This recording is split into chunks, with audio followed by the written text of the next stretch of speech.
is probably the only way to save his life. Meni Xitoyning jasus deganlar rost deydi. Men Xitoyning jasus, men e'tirof qildim. Bir sinfda 50 bola o'qigan bo'lsa, 3 yil o'qigandan keyin 3-yili shu 50 boladan ichida birisi rak kasal bo'lib qolsa, o bola o'zimi deydi. Mush 50 bolaning ichida 50 bola bir oshxona tomoq yedik, bir yotoqxonalar yetib o'qidik. İşçiden manga yokup kaldı bu rak, men bop kaldım, nimişki başkalar bulmaydı. Allah Teala nimişki meni tanladı deydi o.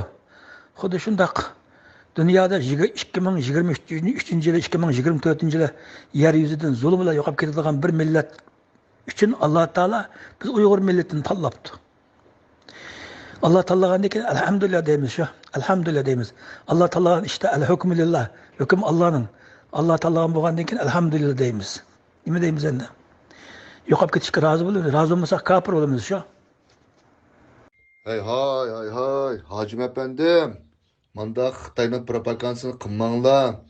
Allohdan keldi deb bir millatning taqdirini munda qilmanglar. Uyg'ur millati vatan suygan, vatan uchun o'ladigan xalq.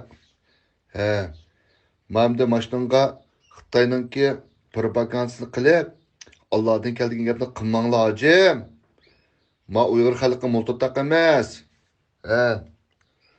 Bizning bu dava nimişki yürmeydi, aramızda munofiqchiq. Biz chiqishdan oldinmi Xitoy o'zining Xitoy bir kuch emasmi? Bir hokimiyat boshqa o'rlashtirib o'tdiki. Bu jaloblarni Xitoy uchun Xitoyning propagandasi qilayotganning har qaysisining urtuqini chet elda yashasimi o'zi? Vatanda hech qaysininki mo'yiga tekkanligi yo'q. Vatan suygan azroq bir bayroq ko'tarib qolganlar hammasi arziyat chekyotidi. Manda mototoq parani qilmayli Ahmad hojim.